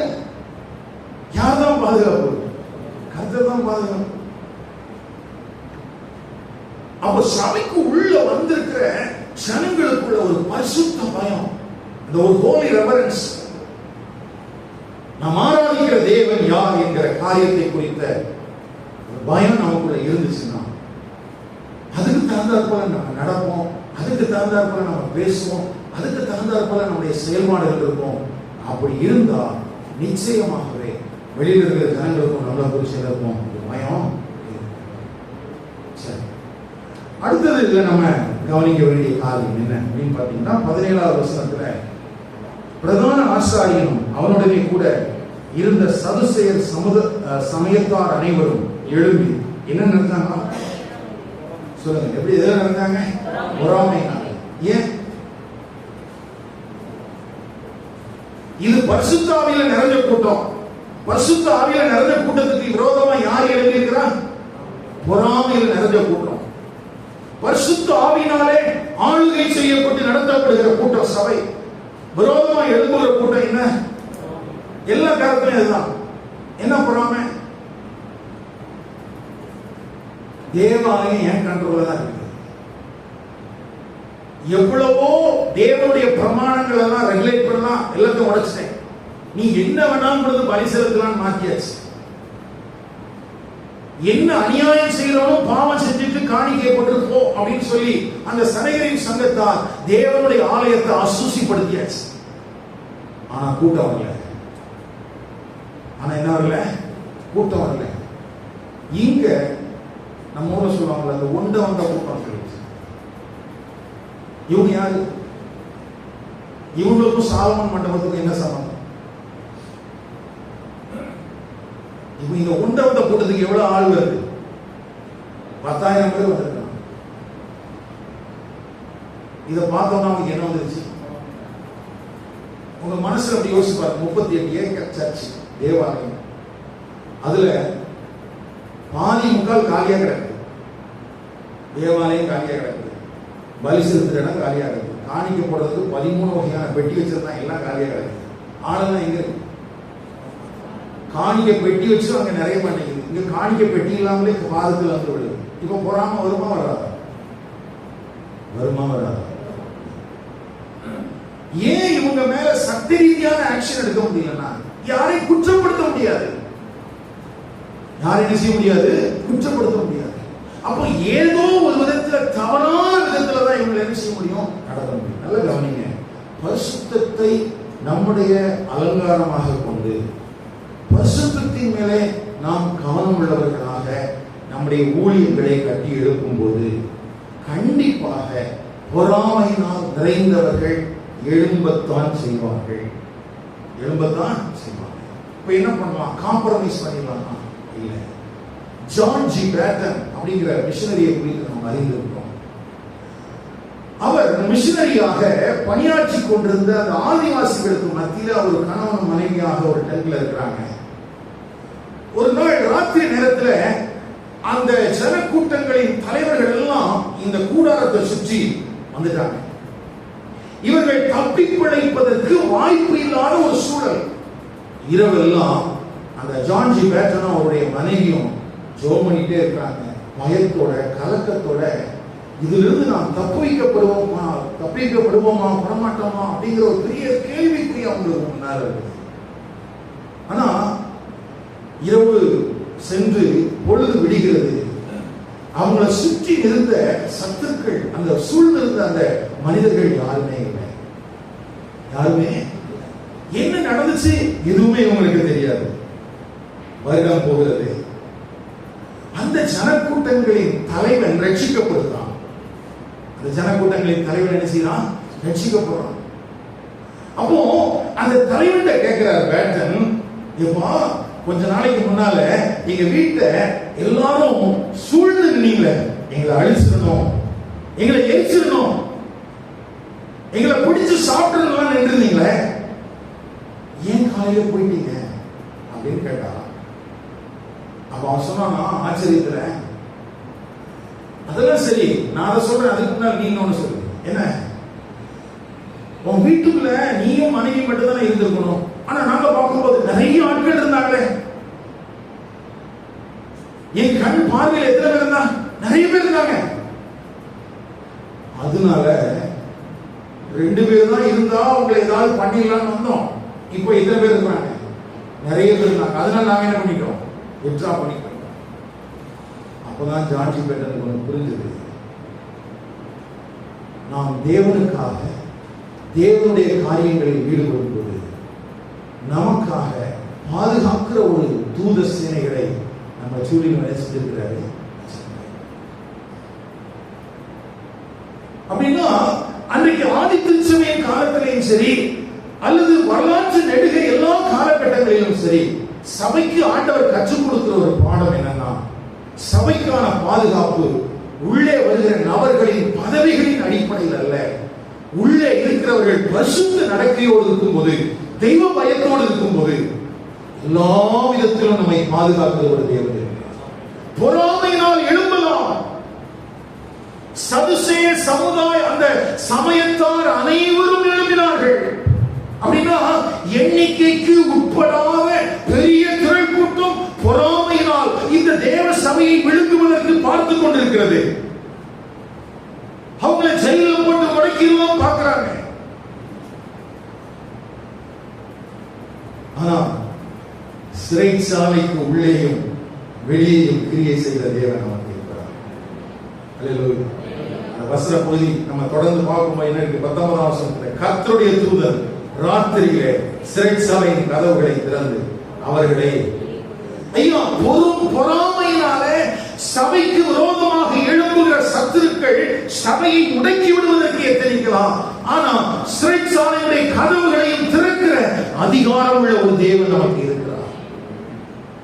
அது பேதுருவும் யோவானாக இருந்தாலும் சரி, ஆதி அப்போஸ்தலருடைய எல்லாரும் சேர்ந்து இருக்கும் போதாலும் சரி, அல்லது ஜான்ஜி பேட்டனுடைய காலமா இருந்தாலும் சரி, இல்ல நீங்களும் நானும் வாழ்ந்துட்டு இருக்கிற காலமானாலும் சரி, இன்றைக்கும் நமக்காக சிறைச்சாலையுடைய அஸ்திவாரங்களையும் அசைக்கக்கூடிய ஒரு தேவன் இருக்கிறார். அதுக்கு காரணம் என்ன? ஜான்ஜி பேட்டனே, நீங்க ரட்சிக்கப்பட்டதுக்கு, நீங்க பாதுகாக்கப்பட்டதுக்கு காரணம் என்னையா? அந்த தலைவர் என்ன சொன்னா, நீங்க 2 பேர் மட்டும் தான் இருப்பீங்கன்னு வந்தோம். ஆனா அங்க ஆட்கள் எப்படி இருக்கிறாங்க? அதனால என்னுடைய காரியத்தை நாங்க தள்ளி போட்டுட்டு போயிட்டோம். அப்படின்னா கர்த்தர் உலாவக்கூடிய விதத்துல, கர்த்தர் வாசம் பண்ணக்கூடிய விதத்துல நம்முடைய தனிப்பட்ட வாழ்க்கை, நம்முடைய குடும்ப வாழ்க்கை, கர்த்தர் நமக்கு தந்திருக்கிற சபையின் ஐக்கியம் காணப்படுமானால் நம்முடைய கண்களுக்கும் புலப்படாத விதத்துல ஒரு தேவனுடைய பாதுகாப்பை நீங்களும் நானும் எல்லா காலத்திலும் அனுபவிக்க முடியும். 2 பேர் இருந்தாலும் சரி, 50 பேர் இருந்தாலும் சரி, 100 பேர் இருந்தாலும் சரி, எண்ணிக்கையை பார்த்து என்னை அளவிடுவதற்கு அல்ல, அந்த எண்ணிக்கையை அளவிட முடியாத அளவுக்கு எனக்கு ஒரு உயர்ந்த ரக பாதுகாப்பை கொடுப்பதற்கு நம்முடைய தேவன் ஆயத்தமாயிருக்கிறார். அப்படி இருக்கும்போது நான் ஏன் வாசலையும் கதவையும் பிரமாணங்களை மீறி மாற்றிக்கொண்டே இருக்க வேண்டும்? அது பரிசுத்தமே அதனுடைய அலங்காரமாக இருக்கட்டும். தேவ சபை எல்லா காலத்திலும் பாதுகாக்கப்படுவதற்கு பரிசுத்தத்தையே தன்னுடைய அலங்காரமாக கொண்டிருக்கட்டும். முடிஞ்சா அந்த பரிசுத்த அலங்காரத்தை தாண்டி இந்த நபர்கள் வந்து பார்க்கும். இப்படி ஒரு சவால் விடக்கூடிய ஒரு வைராக்கியத்தோடு சபை இந்த நாட்களிலே எழும்பித்தான் ஆக வேண்டும். மனிதர்களை நம்பி அல்ல, சட்டதிட்டங்களை நம்பி அல்ல, தேவனை நம்பி, தேவனுடைய பராக்கிரமத்தை நம்பி நாம் செயல்பட வேண்டியது அவசியம். நமக்குள்ள இருக்கிற தவறான புரிந்துகள் எல்லாம் போட்டோம். அவர் வந்தா சரியாயிரும், இவர் வந்தா சரியாயிரும் இல்லையா? கர்த்தர் வந்தா எல்லாம் சரியா. இந்த வாரத்துல நான் உங்களுக்கு ஒரு யூடியூப்ல ஒரு பெண்மணியினுடைய ஒரு சாட்சியை நான் போட்டிருந்தேன். எத்தனை பேர் பார்த்தீங்கன்னு தெரியல. அந்த அம்மா ஒரு பாஸ்டருடைய மகள். பல்கேரியா என்கிற அடைக்கப்பட்ட தேசத்திலே மிஷனரிகளாக பணியாற்றி கொண்டிருந்த ஒரு மிஷனரிகளுடைய மகள். அந்த அந்த அந்த சாட்சி சொன்ன அந்த மார்கரெட் நிக்கோலோட அம்மாவும் அப்பாவும் சுவிசேஷத்தை பிரசங்கித்தது நிமித்தமாக 1960ஆம் ஆண்டிலே அவர்கள் கொலை செய்யப்பட்டார்கள். இரத்த சாட்சிகளாய் மரித்தவர்களுடைய மகள் அந்த மார்கரெட். இளம் வயதுல 41 வயது வரைக்கும் அவ அந்த பல்கேரியா என்கிற தேசத்துல மட்டும்தான் இருந்தார். அந்த தேசத்தில் அவள் வாழும் போது அவளுக்கு இருந்த பாதுகாப்பு விசுவாசத்திற்கான ஏது என்னன்னு கேட்டீங்கன்னா, அவங்க தாய் தகப்பன் கற்றுக் கொடுத்த அந்த விசுவாசம். அந்த விசுவாசத்தை காத்துக்கொள்வதற்கு நம்முடைய கரங்களில் இருப்பது போல முழு வேதாகமமும் அவள் கரங்களிலே கிடையாது. அவள் கரங்களிலே இருந்த வேதாகமம் என்ன அப்படின்னு கேட்டீங்கன்னா, ஆதியாகமம் 16ஆம் அதிகாரமும் 17ஆம் அதிகாரமும் அடங்கின ஒரே ஒரு பேப்பர் மட்டும்தான். ஏன்னா அவங்க இருந்த அந்த சர்ச்சில் ஒரே ஒரு பெண்ணிடத்துல மாத்திரம் ஒரு வேதாகமம் இருந்தது. அந்த வேதாகமத்தையும் முழுசா வச்சா ஆட்சியாளர்கள் கொண்டு போயிடுவாங்க அப்படிங்கிறதுனால அதை பாதுகாப்பதற்கு ராகேல் மாதிரி அவர் செஞ்சுதான் அந்த வேதாகமத்தை பாதுகாத்து வச்சிருந்தா.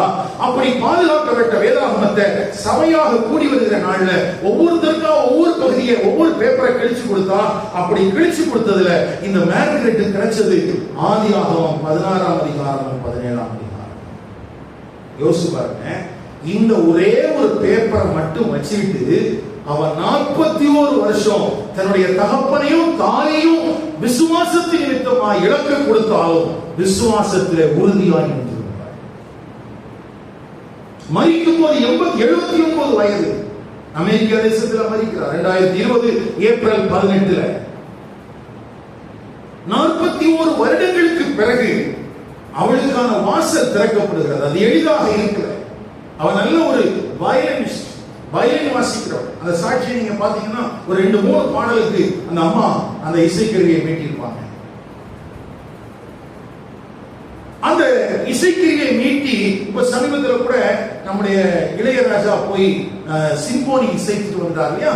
அப்படி அந்த காலகட்டத்திலேயே சிம்போனி இசைக்கக்கூடிய அளவுக்கு ஞானம் பெற்றிருந்தவள் இந்த மார்கரெட். ஆனா அந்த தேசம் அவளை வெளியே விடவே இல்லை.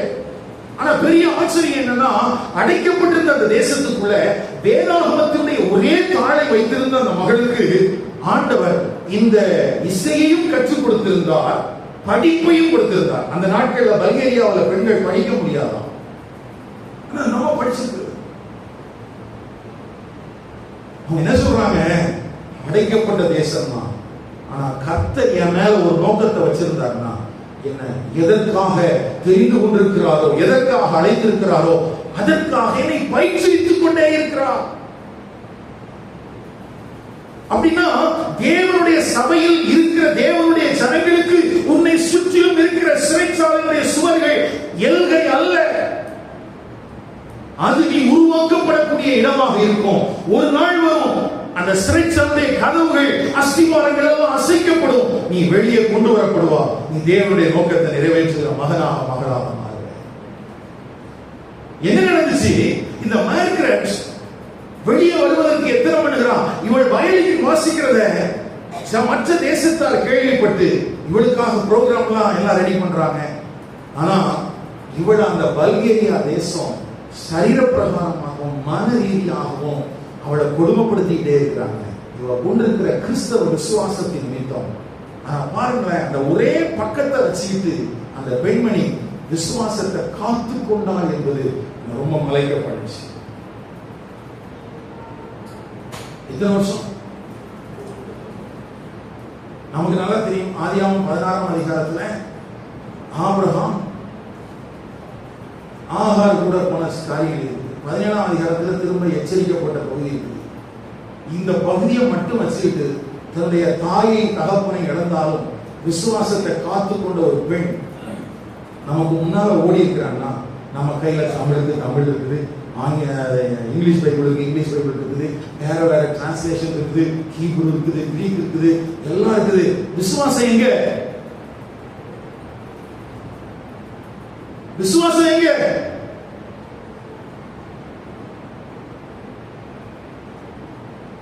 கர்த்தரை குறிச்ச விசுவாசம். தன்னுடைய தாயின் தகப்பனை இழந்து கொடுத்தாலும் அந்த விசுவாசத்தை விடணுங்கிற எண்ணம் அவளுக்கு வரல. தான் இருந்த தேசம் அவளை அடக்கி வைக்க நினைக்கிறது. ஆனா எந்த சூழலையும் தன்னுடைய விசுவாசத்துல உறுதியாக இருந்தாங்க மார்கரெட்.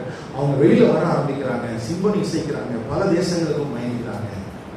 79 வயது வரைக்கும் அந்த பெண்மணி செய்த ஊழியம் என்னன்னு கேட்டா, பல்கேரியா தேசத்திற்கு அவர்கள் பேசுகிற மொழியிலே இந்த வேதாகமத்தை மொழிபெயர்த்து அச்சிட்டு அந்த தேசத்திற்கு உள்ளே அனுப்புவோம். என்ன செஞ்சாங்க? அவன் சொன்னாங்க, நாங்க கையில வச்சிருந்தனே அந்த ஆதியாகமம் 16:17 அது சரியான டிரான்ஸ்லேஷன் இல்ல, எங்க ஜனங்களால புரிந்து கொள்ள முடியல.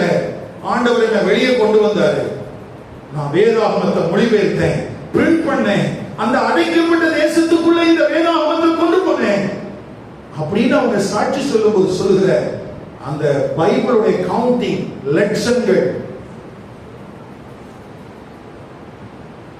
எவ்வளவு லட்சங்கள். ஒரு பெண்மணியா, ஒரு பெண் 79 வயது வரைக்கும் தனக்கு கிடைக்கிற எல்லா பணத்திலையும் வேதாகமத்தை பல்கேரிய மொழியில தன்னால் மொழிபெயர்க்கப்பட்டு பிரிண்ட் பண்ணப்பட்ட வேதாகமத்தை திரும்ப திரும்ப பிரிண்ட் பண்ணி அது அந்த தேசத்துக்கு அனுப்பிட்டே இருந்தார்.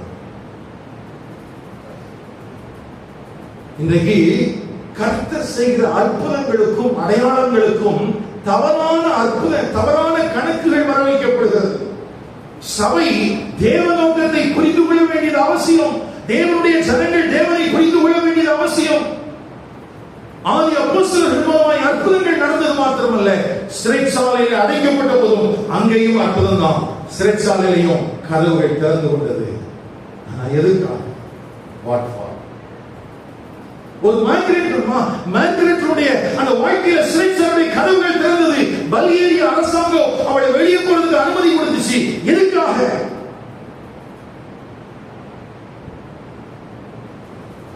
நம்ம எல்லாரும் அறிந்திருக்கிற ரிச்சர்ட் உம்ரன் ருமேனியா தேசத்துல கர்த்தருக்காக கடும் பாடுகளை சந்தித்த, சிறைச்சாலையில் வதைகளை பட்ட அந்த மனிதன் அமெரிக்காவுக்கு வருகிறார். மீட்கப்பட்ட மீண்டும் எல்லாரும் கேட்கிறாங்க, என்ன வேணும் என்ன வேணும்? அவர் கேட்டார், என்னுடைய இளைஞர்களுக்கு வேதாகமத்தை கொடுங்கள். ருமேனியா தேசத்தில் என்னுடைய வாலிபர்கள் வேதாகமம் இல்லாமல் போதை பழக்கத்துக்கு அடிமைப்பட்டு கிடக்கிறார்கள், கம்யூனிஸ்ட் சித்தாந்தத்துக்கு அடிமைப்பட்டு கிடக்கிறார்கள். அவருடைய சிந்தை மறுரூபமாக்கப்படத்தக்கதாக இந்த கர்த்தருடைய வார்த்தை என்னுடைய தேசத்துக்கு தேவை. இவ்வளவு பெரிய பரிதாபம். நம்முடைய தேசத்திலிருந்து வெளி தேசங்களுக்கு போகிறவர்கள், ஐயா எங்களுக்கு கர்த்தருடைய வார்த்தையை கொடுங்கள் என்று கேட்டிருந்தால் பரவாயில்லை. நம்முடைய தேசத்திற்கு வாங்கி வந்ததெல்லாம் இவர்கள் குஷ்டரோகம். இருந்தது எலிசாவோடு புறப்பட்டு போனது கையாசியை போல. உங்களுக்கு என்ன வேணும் கேட்டா உம்ரன மாதிரியும் கேட்கறதுக்கு தெரியல, ஒரு மார்கரெட்ட மாதிரியும் கேட்கறதுக்கு தெரியல, கையாசிய மாதிரியே கேட்கிறாங்க. மாற்று துணி கொடு. சபையை மனம் திரும்ப வேண்டியது அவசியம். மனம் திரும்ப வேண்டியது அவசியம். பொறாமையினால் நிறைந்து தேவ சபையை சிறைபிடித்து வைத்திருக்கிற எல்லா முகங்களையும் முறித்து கர்த்தர் உன்னை வெளியே கொண்டு செல்வதற்கு ஆயத்தம். நீங்கள் தேவனுடைய சித்தத்துக்கு உடன்படுவீர்களானால் இங்கிருக்கிற உங்களில் சிலரையும் தேசங்களுக்கு ஆண்டவர் கொண்டு போக முடியும். அதனுடைய நோக்கம் கேயாசியை போல இருக்கக்கூடாது, உம்ரன போல இருக்கணும், சபினாவை போல இருக்கணும், மார்கரெட்டை போல இருக்கணும். என் ஜனங்களுக்கு கர்த்தருடைய வார்த்தை வேண்டும். என் ஜனங்களுக்கு கர்த்தருடைய வார்த்தை வேண்டும். இதற்கு கர்த்தர் வேணும்னு சொல்லி கேட்கணும். மாற்று துணி கேட்கறதுக்கு தான் ஊழியம் செய்யறேன்னா ஊழியத்துக்கு குப்பையில போடுது.